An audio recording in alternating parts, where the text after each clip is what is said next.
Malaysia kita punya, kita jaga sama-sama. Cintai Malaysiaku, kita jaga kita. Denyut nadi suara rakyat bergema di channel ini. Jangan lupa tekan butang subscribe, like dan share. Salam sejahtera Malaysia, denyut nadi suara rakyat bergema di channel ini. Berita terkini yang menggemparkan seluruh Malaysia baru saja diterima daripada malaysiakini.com. Bertajuk tinjauan pendapat minta Anwar gugur Zahid dari kabinet. Diterbitkan 1 Oktober, maafkan saya, 11 Oktober 2023 jam 6.24 petang. Berita penuh.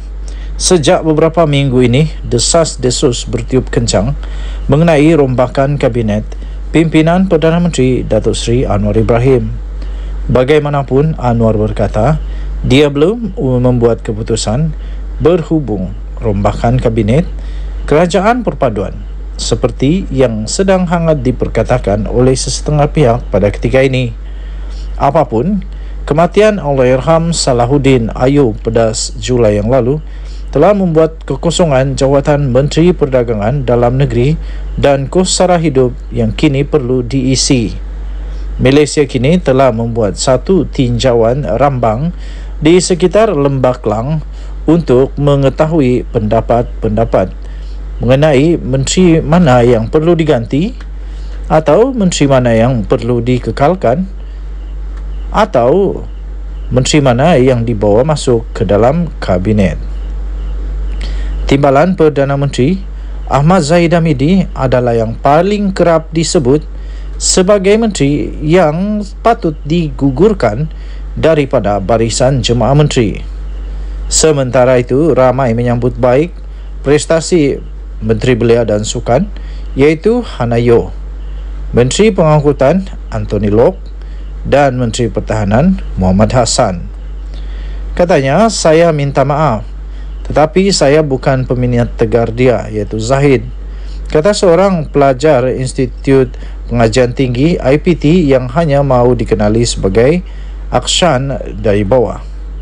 Rakan pelajarnya pula iaitu Thuraya juga berkata Zahid Hamidi mempunyai beban politik yang perlu dipikul susulan daripada pertuduhan rasuah terhadap Presiden UMNO pada ketika ini itu. Dia mempunyai cerita latar belakang yang tidak baik untuk negara kita. Orang luar tahu mengenainya, katanya dalam kenyataan tersebut. Tambahnya lagi, saya juga ingin mengkritik Perdana Menteri kita sendiri. Kenaikan kos sara hidup dan gaji tidak mencukupi. Isu pengangguran diabaikan, katanya. Tambahnya lagi, perkara-perkara ini tidak baik dan dia berkata dia akan meningkatkan ekonomi kita.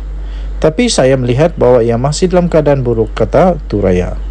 Sementara itu, juru teknik IT pula iaitu Farid Manan turut tidak berkenan dengan Zahid.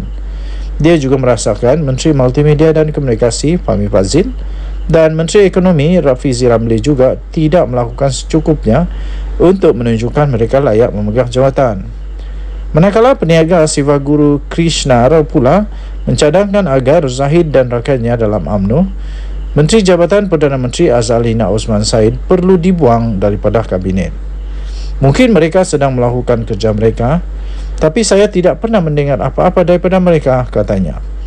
Dalam pada itu, eksekutif iaitu Peter John pula memberitahu Presiden Amanah Muhammad Sabu kelihatan lebih cemerlang ketika dia berkhidmat sebagai Menteri Pertahanan ketika pentadbiran PH pada 2018 hingga 2020. Sekarang tiada berita mengenainya sebagai Menteri Pertanian. Apa yang dia buat? Soal Peter. Lim Tun Chai yang bekerja sendiri turut menuding jari menyoal keberkesanan Menteri Dalam Negeri Saifuddin Nasution Ismail dan Menteri Perpaduan Negara Aaron Agodagong. Negara kita begitu terpolarisasi sekarang dan saya tidak nampak sebarang peningkatan, malah ia semakin teruk, katanya. Untuk mendapatkan berita yang lengkap, sila layari malaysiakini.com bertarikh 11 Oktober 2023. Bertajuk tinjauan pendapat minta Anwar gugurkan Zahid dari kabinet. Denyut nadi suara rakyat bergema channel ini. Kita jumpa lagi. Bye bye.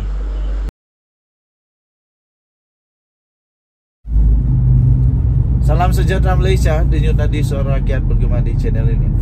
Senarai pengkhianat Parti UMNO, senarai yang telah khianati Parti UMNO, sama ada akar umbi, sama ada menteri, sama ada bekas menteri, sama ada YB, sama ada orang biasa, sama ada berpangkat Datuk Sri kah, Tan Sri kah, ataupun hanya dipanggil sebagai Tuan, sama ada yang bergelar ulama dalam UMNO atau tidak. Tapi yang pasti senarai pengkhianat tetap ada. Itulah yang telah itulah yang telah dimaklumkan sendiri oleh Ahmad Zahid Hamidi di dalam wawancara yang telah baru saja selesai, yaitu beliau kata ada banyak, terlalu ramai yang mengkhianati parti sebenarnya. Terlalu ramai yang mengkhianati parti sebenarnya. Dan di dalam usaha beliau untuk membersihkan pengkhianat-pengkhianat ini, beliau menjadi sasaran. Okey, pada pendapat anda, siapakah senarai-senarai? Siapakah nama yang boleh tersenarai? Siapakah nama yang anda rasa kalaulah Zahid Hamidi buat senarai panjang nama orang yang mengkhianati Parti UMNO, siapa yang layak ditulis di sana oleh Zahid Hamidi? Pada pendapat anda, siapakah mereka ini yang digelar sebagai pengkhianat oleh Zahid Hamidi ini? Adakah pengkhianat-pengkhianat ini memang betul-betul penyebab kepada kekalahan UMNO, atau tak ada pun kena-mengena dengan pengkhianat-pengkhianat ini kepada kekalahan UMNO? Dan masihkah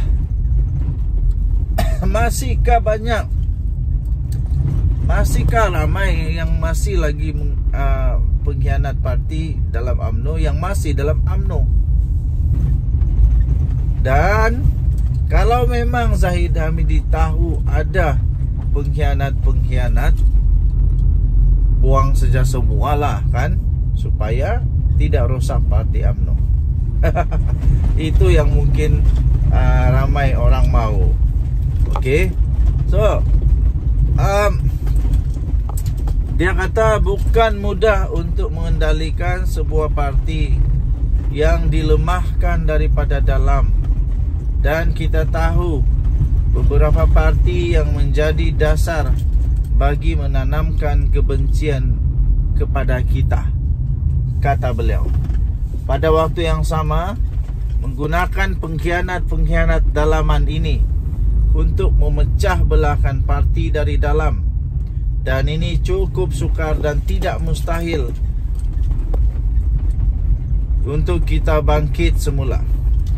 Jelas daripada pilihan raya kecil selepas PRU 15, kita memperoleh kejayaan, katanya. Walaupun di dalam PRN kita tahu musuh politik kita menggunakan kaedah 3R, dan mereka menggunakan pelbagai muslihat kepada parti-parti berkenaan, membalingkan dan mencemarkan imej kita, katanya. Apatah lagi, saya sendiri menghadapi 87 dakwaan sengaja merosakkan imej saya kerana kaedah untuk merosakkan sesebuah organisasi itu adalah mencemar dan mengaibkan pemimpin, katanya. Jadi tuan-tuan dan puan-puan yang dihormati sekalian, itu antara jawapan Zahid Hamidi dalam wawancara itu yang anda sendiri boleh baca di hmetro.com.my bertajuk terlalu ramai pengkhianat hianati parti. Okey, jadi siapakah senarai yang bakal akan ditulis oleh Zahid Hamidi kalau ditanya dan diminta senarai-senarai pengkhianat parti UMNO? Okey, jadi anda boleh buat teka-teki, kita boleh buat teka-teki siapa sebenarnya yang layak jadi pengkhianat, yang layak untuk dimasukkan di dalam senarai pengkhianat parti UMNO. Okey, jadi memang agak mengejutkan nanti kalau ada nama-nama yang tersenarai. Denyut nadi suara rakyat bergema di channel ini. Jangan lupa tekan butang subscribe, like dan share. Malaysia kita punya, cintai Malaysiaku, kita jaga kita. Kita jumpa lagi. Bye bye.